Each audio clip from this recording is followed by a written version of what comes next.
Matar and Michael R Fletcher. Now sit back and prepare to be entertained.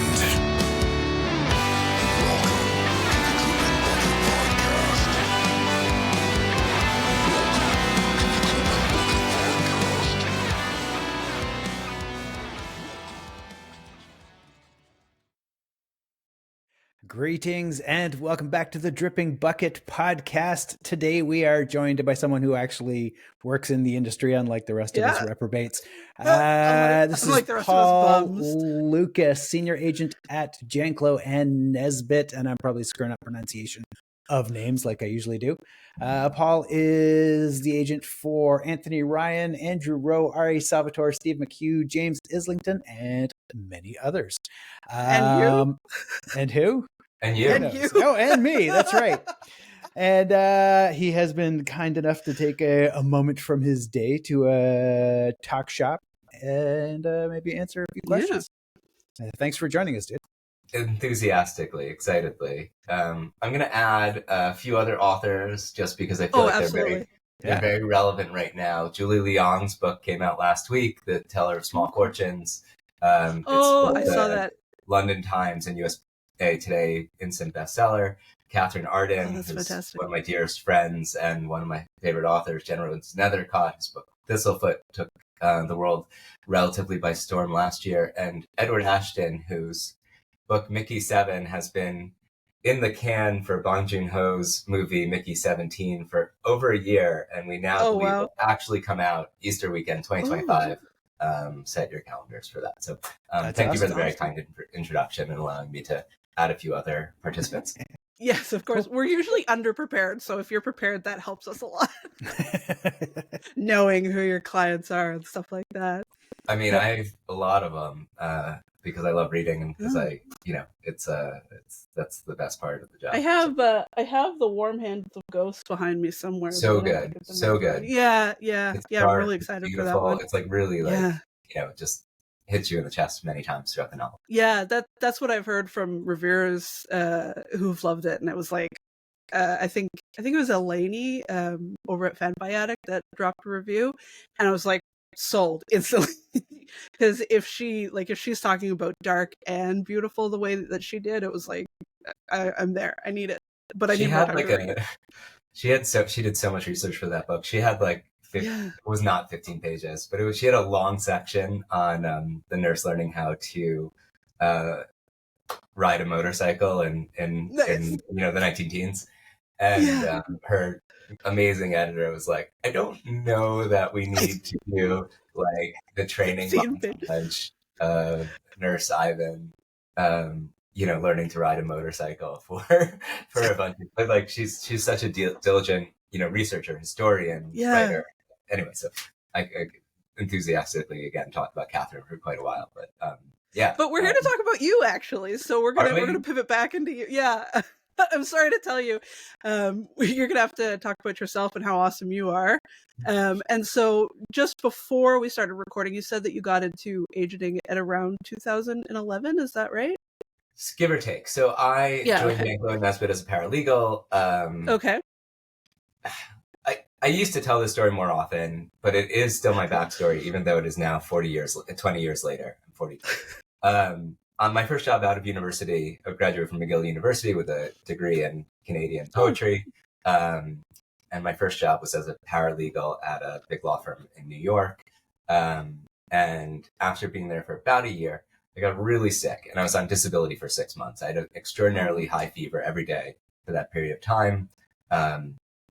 My parents' close friend operated on me a couple times to remove lymph nodes. I had a bone marrow biopsy. I had scans of all sorts. I had blood work done 2 or 3 times a week for that duration.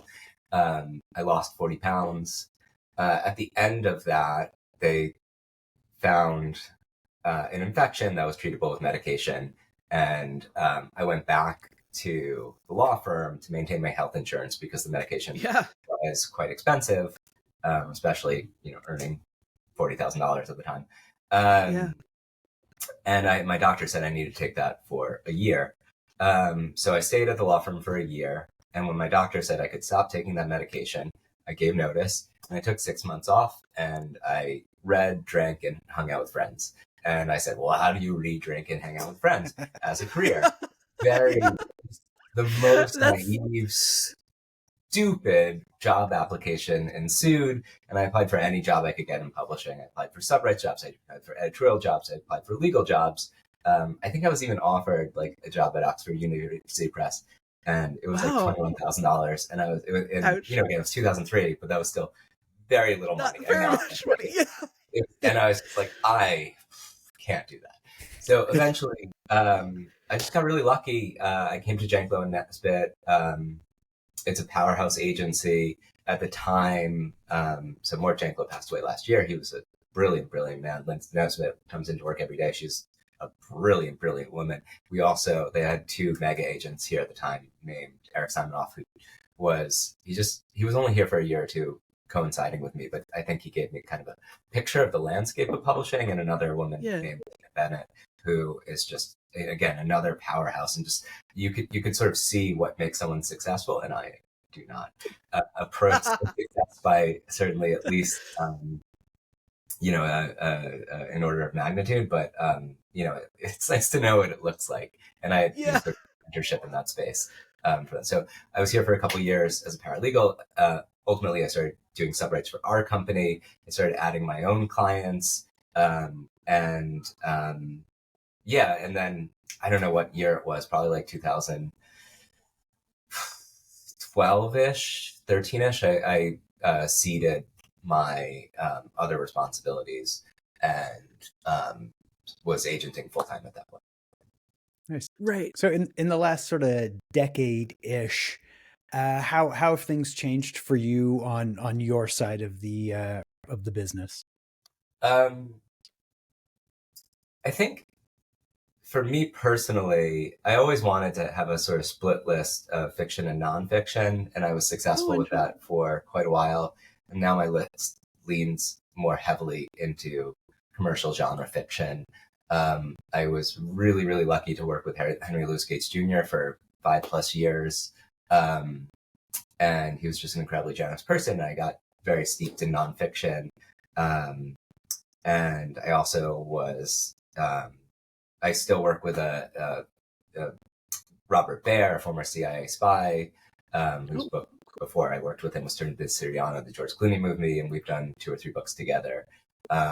And so personally, I've leaned more heavily into fiction as that list has just been more successful for me.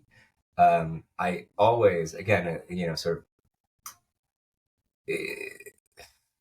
the intentionality of it, like I never considered not working on the type of books that I was naturally geared to read as a fan. And that is where the science fiction fantasy, that's my sort of childhood was spent with those books. And I just gravitated towards them. It was also easier for me personally because we did not have anyone doing anything in that space. My coworker, my career was doing fine. And my coworker represents Terry Brooks. She's not a super fantasy fan. He came to Mort Janklow in the 80s, and he helped grow Terry's career much more on the business side than on the editorial side. And Terry wrote to Anne Sibbald and was like, are you taking new clients? She's like, no. He's like, well, my friend R.A. Salvatore is looking for an agent. He hasn't had one in years. Do you have anyone interested? And picked up the phone, called me, and I was like, yes, of course, childhood hero. And so I took the train. Oh God, it's a horrible story. I several days earlier had cut the tip of my finger off in my motorcycle chain. Oh my God. They're not, you can kind of see. Oh my God. And I went up to Boston to have coffee with Bob. I took the train, and so I'm wearing this bandage. It was really nice coffee. He's just the nicest guy in the world. And hit it off, and we started working together, and I sort of reintroduced him because at the time Wizards of the Coast was shutting down their internal publishing program, and we had to go look for publishers for his Forgotten Realms books, and then also working on his own Corona books, although we don't use the word Corona very much anymore. It's the Demon Wars books. I don't think anyone remembers coronavirus anymore. It's all COVID-19. So you can just Bob can go back to using Corona, I suppose. Anyway, so yeah, so my list has shifted much more towards fiction, and really my first love, fiction as well. So I don't know if you were curious about the industry changes. They're almost that's they're really almost, the next question. Is they're almost have you seen the industry change? So we've seen the real just diminishment of the retail space. And before my time, publishers just gave the retail business to Amazon. Before that, they had just given the retail business to big box stores with something called co-op, where they were giving basically steeper discounts to big box stores for big orders than they were giving to independent stores. So publishers bear a lot of the culpability in the way the retail market looks now. I don't know that it would be any different. Don't it's not necessarily causal, but they were not necessarily so supportive of the independent space 25 years ago. And they were very happy for Amazon at the time, again, before my career, to sell books for $10, hardcover books for $10 initially, as a loss leader. Again, a very non-competitive practice. So when I got involved in publishing, Borders collapsed, like in whatever that was, 08, 09.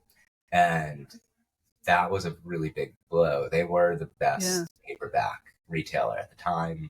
And a lot of, the way money flows, we don't, as agents, get insight into this, but the way money flows is it flows from the bookstore to the distributor back to the publisher. Some publishers distribute their own books, so they receive money directly from the bookstores as retailers.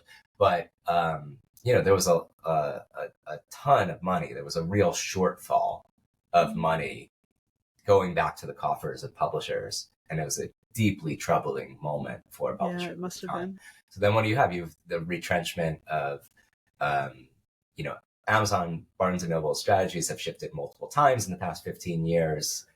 Glenn Riggio, they got something is soul, or not. It wasn't necessarily, again, a great partner for publishers or Barnes and Noble investors for that matter. So now you have, ebooks were just getting underway. You had some Kindle success stories right at the beginning. Most of those people are not in play anymore, other than, sort of in the landscape of books I work on, like Hugh Howey is the main survivor from that time, although there are plenty of others who are still thriving. But there was a rash of very commercial books that succeeded that most of those authors are not terribly familiar anymore. I worked with some super nice people, and just the audience sort of disappeared because it was all based on whatever Amazon's marketing strategies were at the time. Kindle books for a long time were very, very inexpensive. And that was always something that publishers were unhappy about. They wanted to see more substantial prices for ebooks than Amazon wanted to. It was a fight. There was a lawsuit. There was a Macmillan's buy buttons on all of their Amazon pages disappeared. There have been antitrust suits. And then we've had this very, continual collapse of the publisher space where, they keep consolidating into each other. It's a trend that started in the 70s and 80s. And it's almost hard to call it accelerating now because there are so few players. But even yesterday, it was announced that Barnes and Noble, sort of in-house publisher, it was called Sterling, it was rebranded as Union Square and Co. 5 years ago, give or take, there was a press release yesterday that Hachette, which used to be known as Warner Books, was acquiring Union Square and Co. And this is after Hachette also acquired Workman, which controls Algonquin. Obviously, PRH has consolidated since then, and Simon & Schuster is now controlled by KKR, a private equity company. It's wild out there. Even Audible was an independent company before Amazon owned it. And surely, most likely would not have grown this way, but there also might have been other audiobook players in this space. So the landscape is a lot different. For me, that means my submissions are, they're more challenging because they're less competitive when you have fewer players involved, and they're not really interested in being internally competitive. So there are multiple places to send a book at PRH.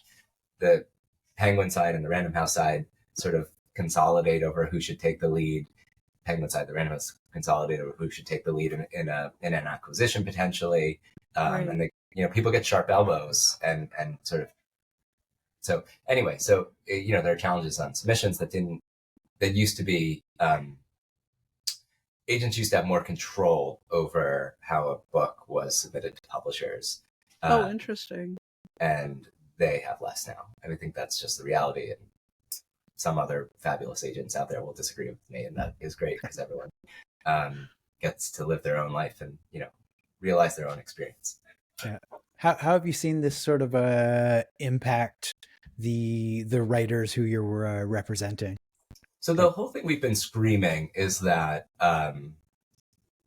this consolidation will reduce advances, and that is largely played out. Like anyone who says otherwise, there were more $1 million book deals in 1985 than there are today, and that in nominal dollars. Leaving aside that $1 million in 1985 is probably worth $2 million now from inflation, and leaving aside what you would have made on at 10% in the stock market.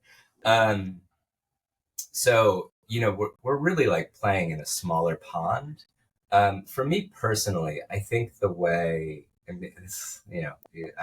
know if everyone needs to see the underpants. The tide goes out, everyone's naked. I think, so there are several things. Like, people are judged on their track records, which is really frustrating because you want to go out and scream, this is a good book, judge it on its own merits, just don't tell me that you're judging it on the track record. So that's one thing. And then another thing is that when renewing an author with a publisher, they're really held to their royalty account, which we used to do. There are a lot of like fake maths about what a book is worth. You try to do as an agent, you try to do your best to back out a realistic, sort of back of the envelope P&L about how postmortem for how the book did. And if a book was very successful, it did much better than the royalty account in terms of what the publisher made. And you see publishers really want to say, well, the next book, they did this much in royalties. Well, we want to pay that much. So your starting point is hard because, again, it's like, you're not going to move a book from Ace most likely to Del Rey. You might, I don't know. But like, you have fewer people to send it to on the other side if you're going to be moving an author. And you don't really want to move authors. You want to do your part to preserve relationships that are important and credit the publishers when a book is successful for doing good work. It's not just the book is the book is the book. A lot of people try to get it there, Yeah, the marketing push is definitely a big asset. So marketing and publicity is a great thing that changed. I can't quote you the actual numbers of what my colleagues sold for serial of Tom Wolfe to Esquire or whatever it was, but it was like a gigantic sum. And now a first serial publication, in a Condé Nast publication, maybe a Hearst publication, it's really, it's like the $1.50 or $2 a word. It's not something that's an auction prize. It's really the first serial right is now a right of publicity. Effectively, it's paid for, but it's effectively a right of publicity. And the value proposition is just not from any financial situation that the author would benefit from, which was not true, again, 20 years ago. So like, Mort Janklow used to hold back book club rights. He held back paperback rights. Like the way authors could make money, sort of into the mid 90s was, despite, not having ebooks and despite audiobooks having very little value, because if you're 43 or older, you'll remember going to the library and seeing like a stack of cassettes for each audiobook. They only made audiobooks for maybe 1 or 2% of the books that were published. The retail price at the time was $150. So, again, that's like $250 today. No, it's like we're incapable of understanding like how expensive a product that was at the time. The only people who bought it were libraries, because what the hell are you going to do with like 15 Times Square? Yes, oh, yes, yeah, absolutely. yeah, we don't care. Yeah, please. What the fuck are you going to do with 15 fucking cents? Like, you're not going to buy that for your personal use. There's just no world in which you're going to want that in your house.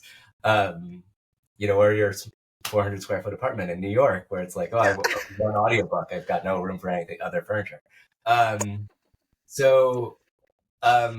Furniture made out of audiobook stacks. In publishing that I necessarily lived through, but I can appreciate because of like the wonderful, brilliant colleagues I happen to work with, who let me know how good the times were before I got here. Yeah. It's so nice to be of our generation, where we get to hear the glory stories of, the folks that were really, really moving and shaking, and now we're left with, a really crowded space, but also a monopolized space that is a weird balance of power. So it is interesting to hear, though, like from your perspective, how similar your background and also your outlook is to what we're seeing as well. So I totally lost my train of thought. But it's comforting to hear that like you're seeing the same thing that we think is happening. Like we're not crazy. It is a little bit wild out there. Yeah, it's wild out there. So what I want to say about marketing and publicity is they don't have a ton of tools. And again, it's like, it's not because like there are great hardworking people in these departments, but like, what does it mean for Entertainment Weekly to say it's a hot book of the spring? They say that about 20 books, every week. Or even to be on like the Oprah, not an Oprah book club pick, but like Oprah's magazine list. It's like, there's so many of these lists, I am preemptively exhausted when I see like 10 books you need to read this month. And I'm just like, with what time? Like, or just who? Like the number of people who read 10 books in a month is like de minimis. And so I feel like, again, maybe this is just the hyperbolic nature of all, advertising, retailing, marketing, etc. Yeah. So the publicity side, what's going to the public is what it can do and generate is really challenging. So if you get on, the morning show, like GMA or whatever, like that can move copies, but it's not like super reliable. What you get out of even a New York Times book review, I've had colleagues with the cover of the New York Times book review and seen sales the next week of 300 copies on Bookscan. Like it's just the things you can do in publicity, rarely they can. And I don't want to say they can because I remember a book that, and for Serial, like again, it's a publicity thing. So it's like I've seen books take off. Battle Hymn of the Tiger Mother, like my colleague sold that book years and years ago. Tina Bennett's book, credit to her, brilliant woman, brilliant client. Although kind of strict. I don't need to get into it. I truly believe that the first serial in the Wall Street Journal was what got people talking about that book, and that book blew up in that day or week. And I don't know that it would have been the success story it was without that piece. So it's just not predictable. And like, you can't say like, what are the steps to be a bestseller? Because even if you do the same fucking thing, what was the, like the biggest Dickolas, whatever, everyone went. That was, the time traveler one. This is how you lose the time war. Yeah. So it's like, we got to get like some person with random, a somewhat idiotic name on Twitter. Those are easy to find, fortunately. Nicholas is probably like the best reader in the world, and I shouldn't degrade his fine work, their fine work. But it's like, so random. You can't put that stamp on every book that reader liked because it's just not going to move. For a while it was The Skim, which again no one talks about anymore. For a while it was like, the various book clubs, they still do great work, Reese, GMA, etc., Jenna Bush. Like they're huge, but they don't hit the same way they did when they first landed. Yeah. So, publicity is very hard. Marketing is obviously, the publisher to retailer space and what they can generate. And again, it's nice to see Barnes and Noble emerging as a meaningful player. It's nice that Pals and other regional chains seem relatively healthy. God forbid they collapse before this episode comes out. From my standpoint, and again, it's really challenging to move the number of copies through independent bookstores on the balance that big box stores can do, because they can't have that inventory. You don't want to send 100 hardcover copies of a debut literary fiction novel to a single independent bookstore. They know where to put them, and no one's heard of that author yet. They can't make that book. They can be part of it for sure, but they can't just make that book a success the same way. Yeah. So to pivot, in the last week or so, last 2 weeks, I have seen, I think, almost a dozen agents on Twitter and Blue Sky. Blue Sky, almost all Blue Sky, looking for horror novels, actually asking to be sent horror novels. And then Orbit just launched their horror platform. A horror imprint, right? Horror run imprint. for it. Run from it. Run from it? Run. It is. Is that what it's called? God, I have something on it. Anthony Ryan, which is actually a pseudonym. He has another pseudonym called AJ Ryan, and it's that's the Red River 7. Yes, great book. Yeah, I really like that one. His UK publisher is going to publish him as AJ Ryan, and his US publisher is going to publish him as Anthony Ryan for his next horror book. Okay, Fletcher, wait. So, did you picked up Bloodsong, right? You're the one that. Did you pivot that? He self-published that. Okay. Again, that was early days. He self-published it. I read it and I chased him, and he's like, I just sold that to Penguin, Susan Allison. So this really talented editor named Susan Allison, who was William Gibson's editor, and many others published that. She might have been Jim Butcher, but I don't know. Don't quote me on that. Right. Ann Sowards now publishes Jim Butcher. Anyway, so I just chased him. For sure. I was like, give me anything else. So he sent me a novella. And I was like, this is freaking great. What are you doing with it? He's like, well, I'm going to publish it somewhere, something. And I was like, if you do anything with the novel, let me know, and we will go sell the shit out of it. And that's what we did with The Waking Fire. It's a gorgeous book. I'm currently... It's so good. It has a little bit of... Brandon Sam, Mistborn is the best comp for it, but it's so good. The best way that I can. I'm a better writer than. But that's maybe just to my mind. I agree. But I'm a huge Anthony Ryan fan. Bloodsong. I stopped reading fantasy for about 10 years after David Gemmell died, and then I missed it, and I started wandering the fantasy section again, and I found Bloodsong. You picked up Pat Rothfuss too, and you're somebody gave me Rothfuss. I wasn't. No, it was Anthony Ryan and Brian Stavley are the two that got me back in. And the reason I bought Bloodsong was because I opened it, and the dedication said that he was a Gemmell fan as well. And that book was coming home, but then The Waking Fire came out, and it blew my tiny little mind because of the setting and how fresh it was, but also deeply familiar to the genre. We can fan out. Yeah, this is one of the things that hurts my soul. Is I hate that more people have not read that. I know it's so good. I'm offended, and I just I want fingers at people and just be like, what are you doing that isn't reading The Waking Fire? And then he moved back to the Bloodsong world with the Black Sword duology. Those are great. Yeah. And now he started different books that started with The Martyr. The Martyr and The Pariah.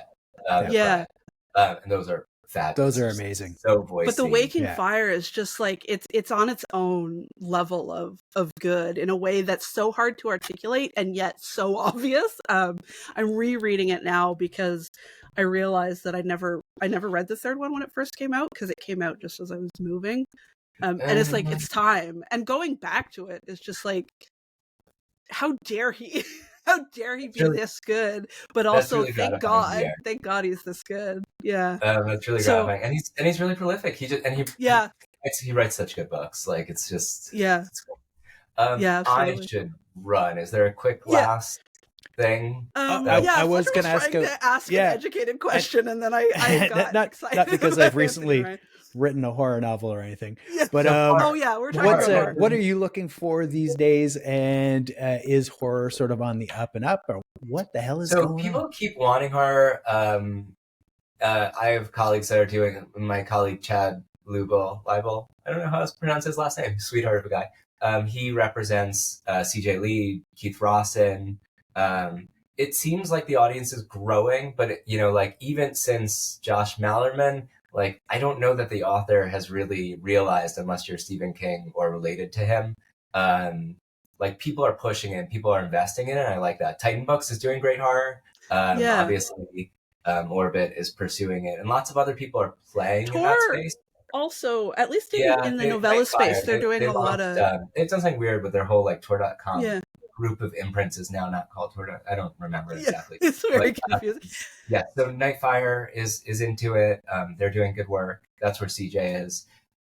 So we'll see. I think Stephen Graham Jones has been amazingly successful. Mm-hmm.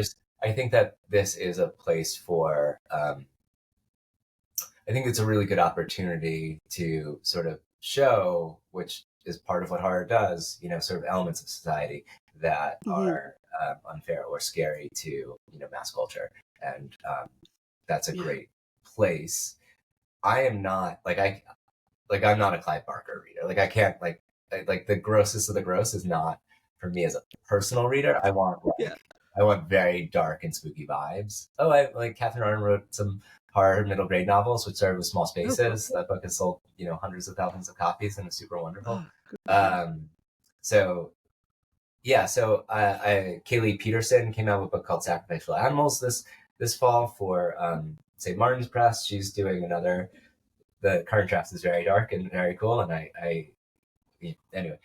we're working on it, and she's gonna send another draft to me soon, which is gonna be great, I'm sure.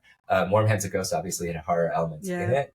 We're seeing a lot of like genres butting up against each other. I hope there's a place for horror going forward.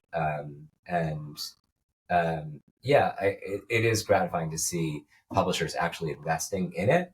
And I think that might be the trick that really turns the page, because it was like fully you used to say like speculative thriller. Like, it was a 4-letter word for a while. I sold one horror novel to Gallery 10 years ago. And I can't even remember the author's pseudonym, because he was like a New York Times bestselling author that didn't want it attached to his. He didn't even want. He was like, "This is my little shame baby." I didn't take. Man. Nonfiction without another email between us. It seems like I'll just say this one thing, and you can confirm and deny, and then I think we have to let you go. But it seems like genre is ascending a bit in the market, where we're getting a bit more respect than we used to, in a way that's. I have a lot of feelings about that statement. I think that it wasn't a quick question. I'm sorry. I think there's a bit of a feeding frenzy right now, and I don't know that it's getting respect, but it is getting attention. As people are building out new romance imprints, they're giving money to their speculative imprints. I think we've always been the country music of publishing. Like, no one wants to talk about it, but we're outselling the other stuff like by a multiple. We still see literary debut novels sell for extraordinary sums of money that are not going to recoup those amounts. And I feel frustrated in my, little silo sometimes by that. So yes, there is some capitalizing on it. Hopefully there's some understanding of it. Hopefully there's attention being paid to it, because, those writers deserve the actual, attention and appreciation that they are Yeah. getting. And money, like, please. I had a conversation recently where I was like, oh, can we put up for, will this be the type of book that generates awards? And I was like, I want to generate money. Like, let's make a living from writing and move forward with our lives. Okay, I'm so late to this meeting. I'm so thanks sorry. so much for joining us. And if we can do this again sometime, that would be awesome. That'd be awesome. Yeah. Krystle, I'm going to order your books. Thank you. Thank you. It was really nice to meet you. Thank you. You too. Have a good afternoon, guys. Yeah, take care, man. You too.